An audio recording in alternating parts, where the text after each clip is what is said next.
Assalamualaikum warahmatullahi wabarakatuh. Pemirsa, selamat berjumpa kembali di channel Analisa Stroke. Analisa yang berbasis pada kesembuhan saya stroke. Semangat teman-teman, semangat. Percayalah bahwa stroke itu bisa disembuhkan asal tahu caranya.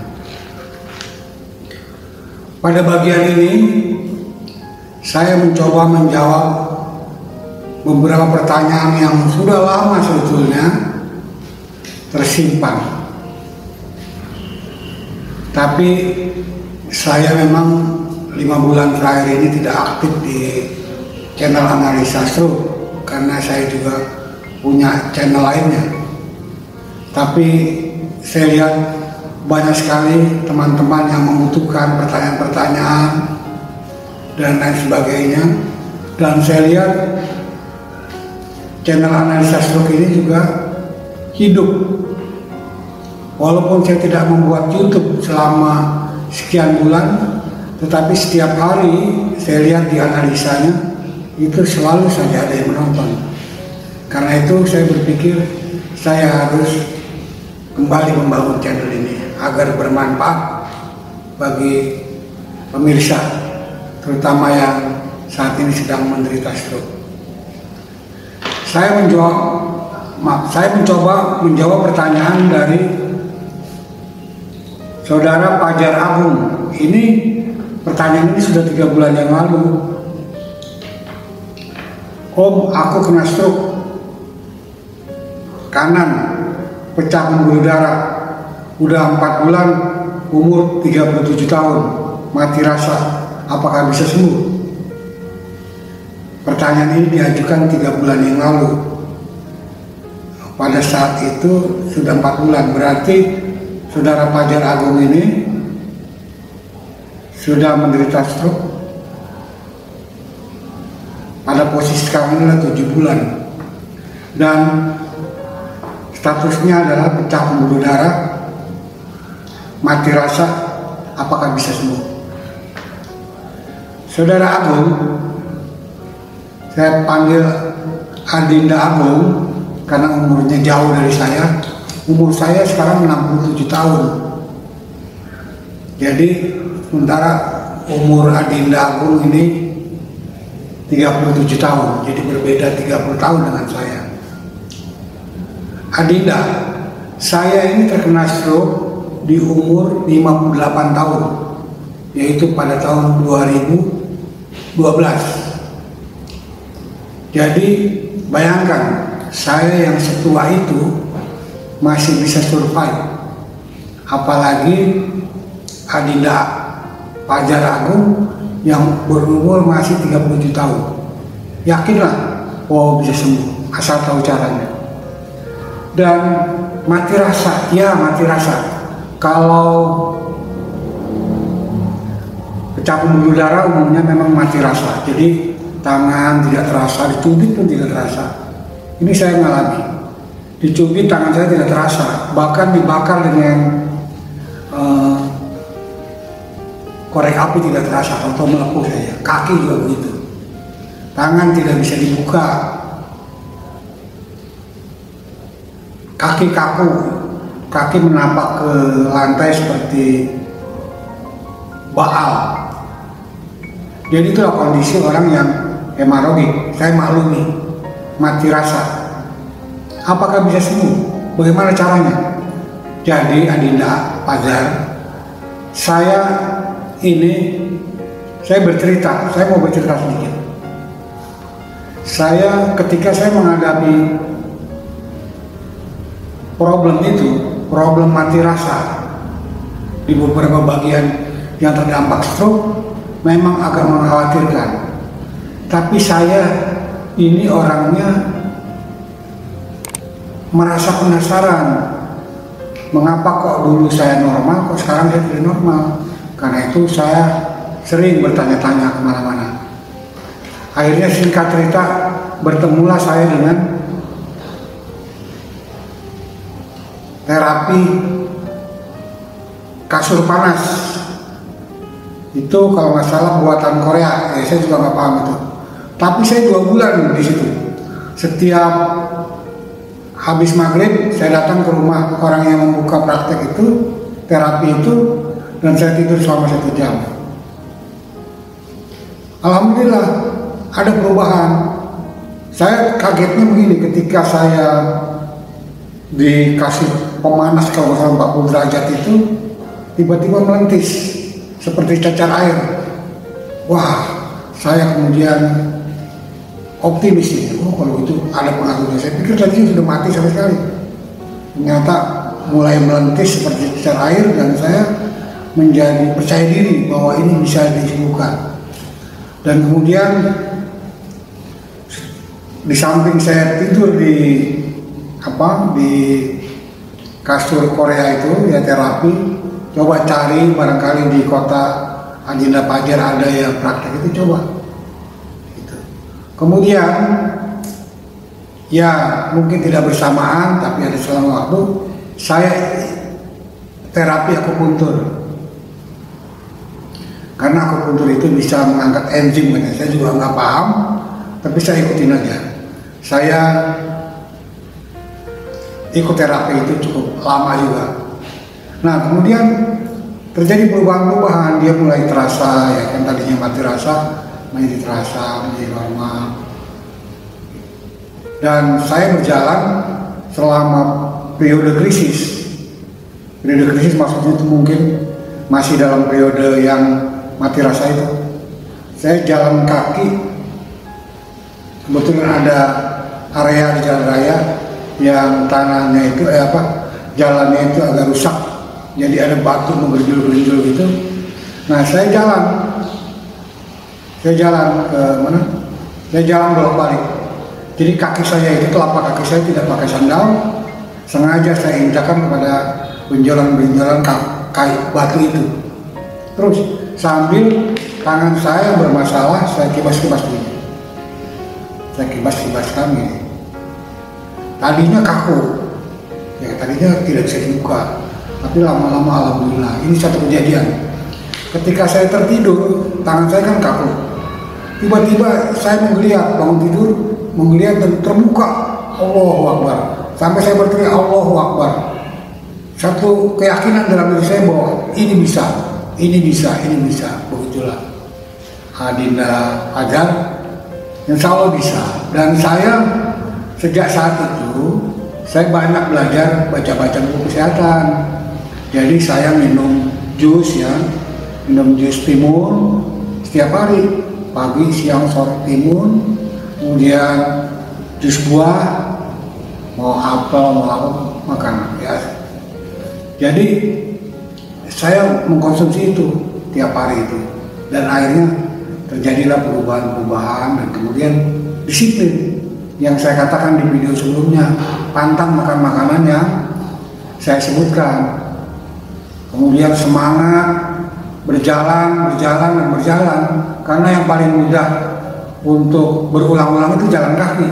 Kalau tangan dia agak susah, karena dia kan harus digerakkan, harus kita bekerja baru ada, kecuali kita ikut gimnastik gitu, kita tarik-tarik apa segala macam itu, baru itu usaha itu. Kalau punya dana cukup ya lakukan, kalau nggak punya ya sendiri aja, karang-karang aja cerita mengangkat beban apa segala macam. Itu ya Adinda Fajar ya. Jadi sudah 7 bulan berarti Adinda Fajar sekarang terkena stroke. Dan maaf saya terlambat membacanya 3 bulan yang lalu. Adinda Fajar masih mati rasa. Mudah-mudahan sekarang sudah tidak mati rasa lagi. Dan caranya kalau ada terapi panas atau dikarang saja di rumah, bagaimana gitu supaya ada panasnya gitu. Dan usahakan jangan minum air dingin dulu, jangan tidur di ruang ber-AC ya kan, usahakan. Tapi kan saya sudah jelaskan di video yang lainnya tentang bagaimana cara mensiasati kalau kita tidur di ruang ber-AC ya. Adinda Fajar itu pertanyaan Adinda Fajar Agung ya. Saya nggak tahu nih karena tidak ada alamatnya, tidak ada kampungnya di mana. Nah kemudian ini ada dari Yudi Suhada. Ini udah 5 bulan juga, ini jauh sekali. Saya kena stroke sebelah kiri. Tiap pagi sama sore jalan kaki tanpa sandal. Tapi tangan saya masih kaku untuk digerakkan, kadang sakit. Thanks Pak Komar atas motivasinya. Semoga saya sempat sembuh. Amin. Amin ya rabbal alamin. Ya, itu jalan tanpa sandal menurut saya bagus. Saya punya teman yang sembuh sempurna. Dia jalan kaki kemana-mana tanpa sandal. Jadi nanti pada satu saat saya akan mewawancarai dia. Dia sudah janji sama saya untuk berbagi pengalaman kepada pemirsa semua. Jadi jalan kaki tanpa sandal itu bagus. Tapi memang harus dibiasakan. Kalau belum dibiasakan menderita lah, ya kan sakit apa. Tapi kalau udah biasa jalan di bawah matahari jam 10 pagi jalan, itu nanti saraf-saraf kaki kita akan bekerja naik ke otak. Terasa kan, tanpa teori, tanpa apa, terasa kalau kita jalan pagi tanpa pakai sandal alas kaki, dia akan sampai pengaruhnya ke otak. Ya begitu ya, jadi tidak memakai sandal itu bagus. Adinda Yudi Suhada. Ini ada Robeka Gumas 2 bulan yang lalu. Pak, saya nanya, apa kalau mandi pakai air hangat atau pakai air dingin? Biasa saja. Kalau sekarang saya sudah mandi air dingin, tapi ketika di awal-awal, ya ketika masih bermasalah, mandi selalu air hangat saya. Tidak pernah lepas, tidak mandi air hangat. Malam air hangat, pagi air hangat. Tapi sekarang saya sudah mandi air biasa, segar rasanya. Karena sudah, ya. Jadi lihat kondisinya, Adinda Robeka Gumas, lihat kondisinya. Kalau kondisinya masih berat, jangan mandi air dingin. Karena kan darah kita kan masih banyak plek akibat pasca stroke itu. Ya. Jadi perlu dihangatkan, minum air hangat, makan yang hangat, perlu berjemur matahari pagi, mandi air hangat, selalu begitu. Ingat, selalu bergerak. Jangan biarkan diri tidak bergerak, leher digerak-gerakan, tangan digerak-gerakan, ketika nonton TV digerak-gerakan, ketika ngantuk bangun jalan, gitu, ya. Insya Allah, karena memang itu rumusnya itu disiplin dan kemauan. Nah ini ada Muhammad Yusuf, umur berapa saat serangan? Oh, Adinda Muhammad Yusuf bertanya kepada saya, umur berapa saat serangan?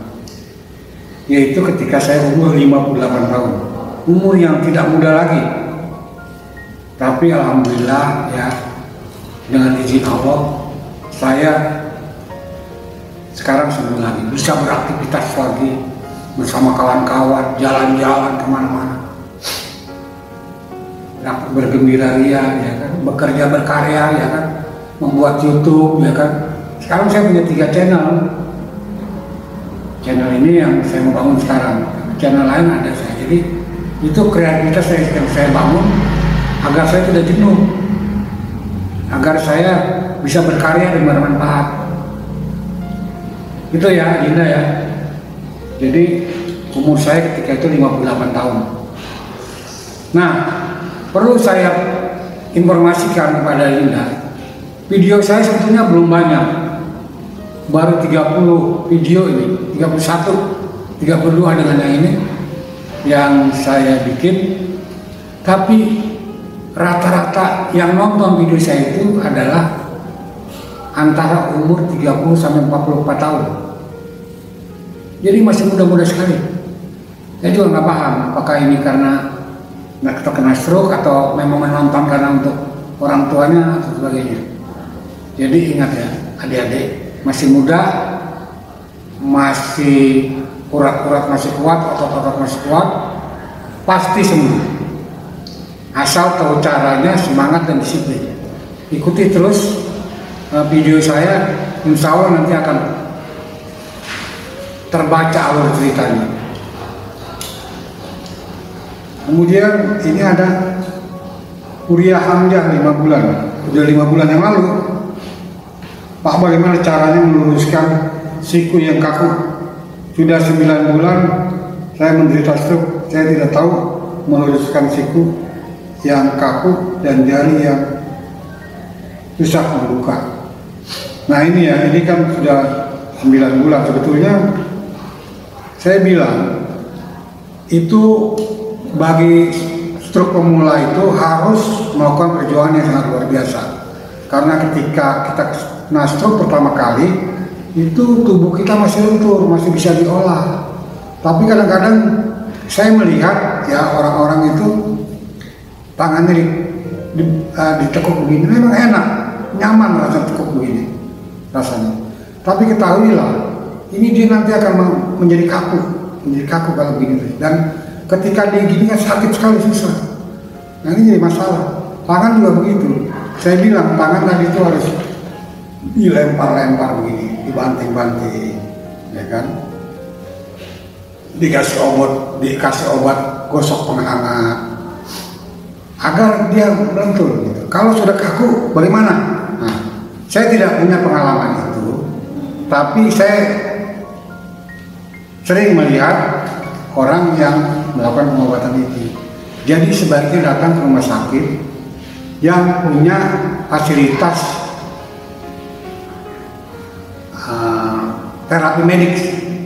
Nanti di situ ada dikasih sinar ya, mungkin yang kaku ini dikasih sinar atau apa atau metode apa gitu. Jadi berjuang.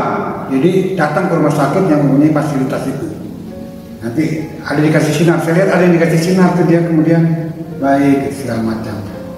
Nah, saya kira saya cukupkan sekian pertanyaan ini. Sebetulnya banyak pertanyaan-pertanyaan yang saya belum jawab. Saya coba membukanya nanti. Mudah-mudahan akan bermanfaat jawaban-jawaban saya. Sekian pemirsa, mudah-mudahan bermanfaat dan akan kita lanjutkan pada cerita-cerita berikutnya. Semangat, semangat, semangat. Pasti sembuh. Pasti sembuh. Assalamualaikum warahmatullahi wabarakatuh.